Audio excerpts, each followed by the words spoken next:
Counter-Narrative News, bringing you daily news today on Friday the 17th of March 2023. Wishing everyone a happy Friday and a Jummah Mubarak.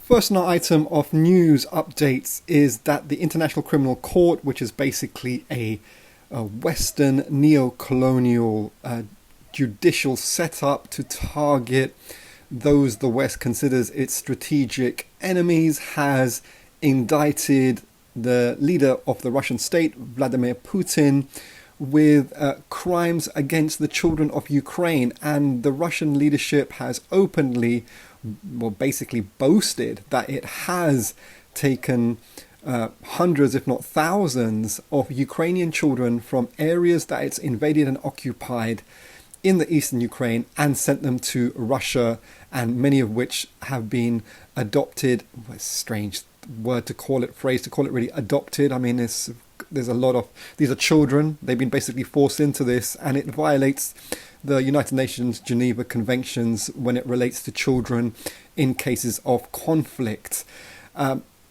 What can one say, really? I mean, yes, Russia is a global strategic threat to the NATO Western leading countries. However, its behavior is also very reflective of the West itself in terms of colonization and racism, and with some added toxicity added to that whole mix. Today is actually the anniversary in 17th of March back in 2011 of NATO's initiation of its conflict to destroy the socialist state of Libya in North Africa. This was in the midst of what was called the Arab Spring, which was a very kind of liberal in its politics, uprisings against various regimes in North Africa and the Middle East, all Arab regimes. The only ones to fall were the secular ones, and all the monarchist ones that are the closest strategically to British and US colonialism and to Western neo-colonialism survived and are doing quite well, and are embedding themselves deeper into alliances with NATO and even Russia and China as well. The attack on Libya was conducted on the basis of several lies, first of which that Gaddafi was bombing peaceful protesters from the air. This has been proven to be an absolute lie, including by even parliamentary reports of the British Parliament in recent years. The other accusation, that was the central accusation, and the other accusation promoted by the Qatari state's Al Jazeera news platform, which also contributed many death squads to the NATO project in Libya during the conflict in 2011. They claimed that Gaddafi was recruiting quote-unquote African mercenaries to fight NATO, as if Africans don't have a right to fight their colonizers. Again, this was a lie that was put out there to facilitate the systematic persecution of non-Libyan African black people and Libyan black people as well by NATO's proxies. Actually, it was their first act of rebellion in Benghazi. They were so proud of their action that they filmed themselves attacking and grabbing black people, and just totally sordid and disgusting, horrific behavior of torturing them and hanging them on lampposts throughout Benghazi. So it was a very, very traumatic conflict leading to the deaths of tens of thousands of Libyans, many of which were in the Libyan armed forces trying to defend their people and their country. The Libyan masses and their armed forces did resist throughout the whole summer, and it wasn't until into September, October in 2011 that Libya was defeated by the global alliance of neo-colonial armies of some 40 plus states. The greatest purveyors of violence by far in the world, devastated Libya, ending with a horrific racist lynching of its leader Muammar Gaddafi that was splashed on the front pages of newspapers and the first item on Western mainstream media for many days and weeks. One can only imagine what kind of racist messaging was internalized by especially young people around the world in relation to this. The destruction by NATO of the Libyan state removed really the security linchpin of North Africa and the Sahel. The immediate fallout was destabilization in Mali, which then has spread throughout the Sahel, bringing devastation.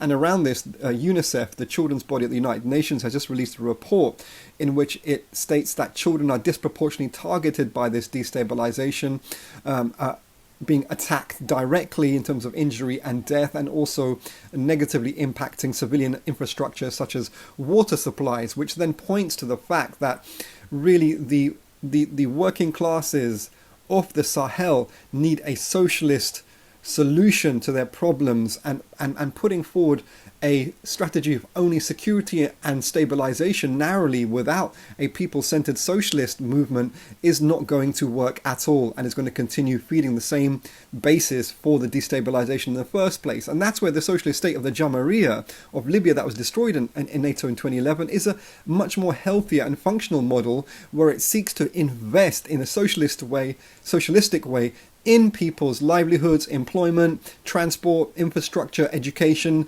healthcare, etc. Going over to Ankara in Turkey, the Organization of Turkic States are meeting there.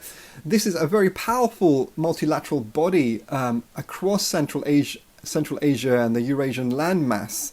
The heads of states of, obviously, Turkey, Erdogan is hosting it, but also of Azerbaijan, Uzbekistan, Kazakhstan, Kyrgyzstan, and also the Turkish occupied area of northern Cyprus, as well as the Premier of Hungary, Viktor Orban, are all present at this summit. The Russian leadership, despite tensions and some contradictions with Ankara and the Organization of Turkish States, but particularly with Ankara in Turkey, have come to terms, and there's a very definitive Russian, Turkish/NATO Israeli project being developed in the Middle East. And that's probably why Putin was keen to invite a Politburo member of Hamas, Aruri, and also the president of Syria, Assad, to ensure that they stay on message while they are being used and being devastated, and in the case of Syria, several partitions,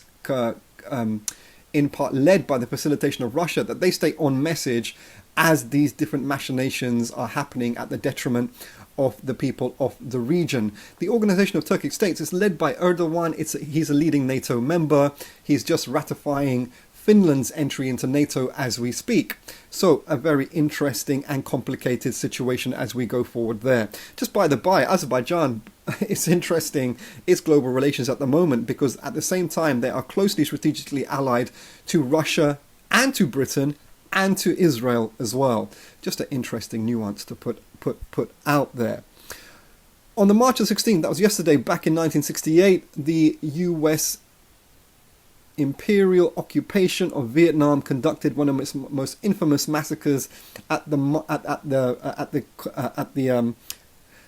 a bunch of small hamlet villages called the My Lai in occupied South Vietnam, in which they raped, sexually assaulted, tortured and massacred up to 500 civilians there. There was minimal Vietnamese resistance in the villages, and it was indicative of how US culture is fundamentally very racist. This is inspiring people across the world, the sacrifice of the Vietnamese people in resisting this occupation, and including Dr. King and Malcolm X and the Black Panthers, but young people all across the world. Che Guevara, the Indian masses, the African masses, Frantz Fanon commenting on this.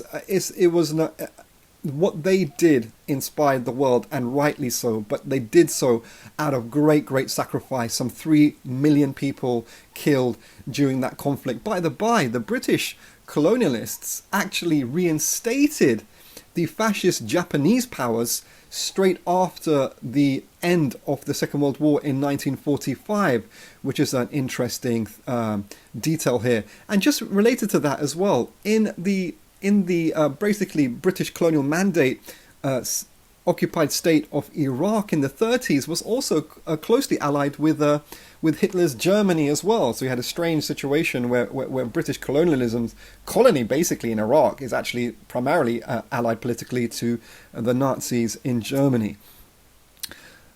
Going back to the My Lai massacre, the Vietnamese struggle was just intense.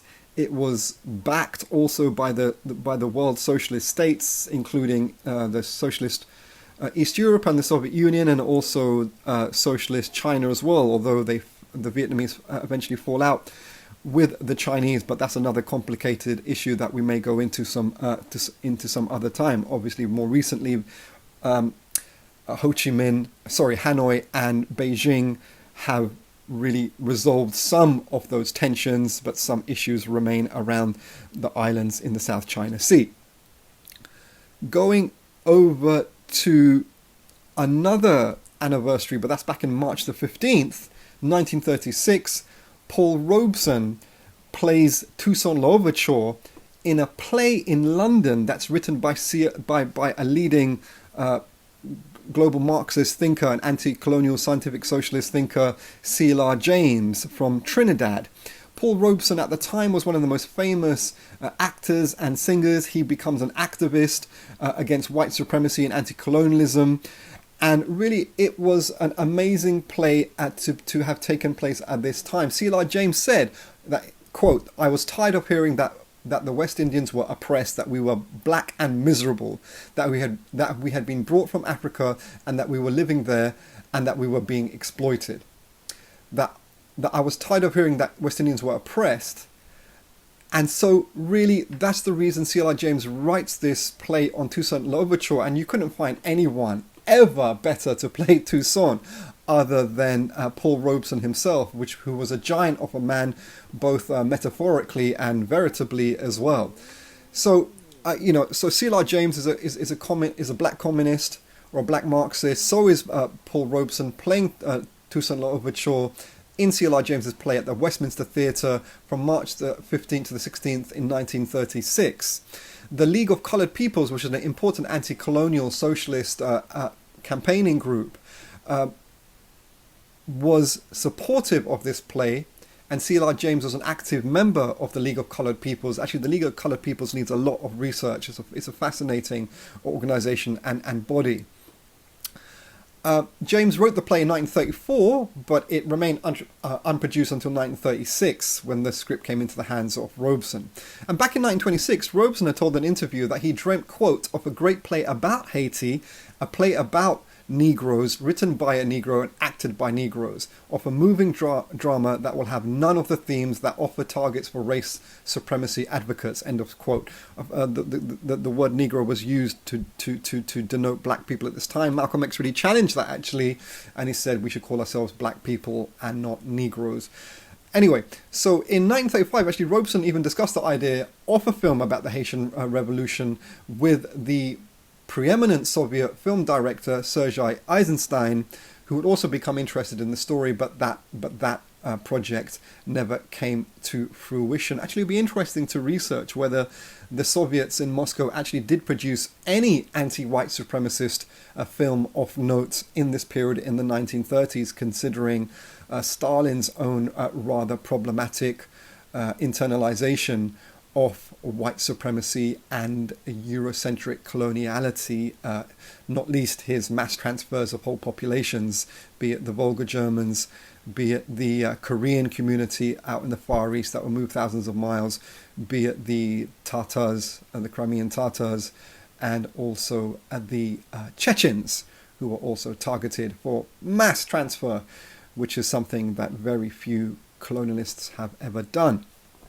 And finally, on the 14th of March back in 1883, Karl Marx dies. Karl Marx is a giant of philosophy and politics and economic analysis.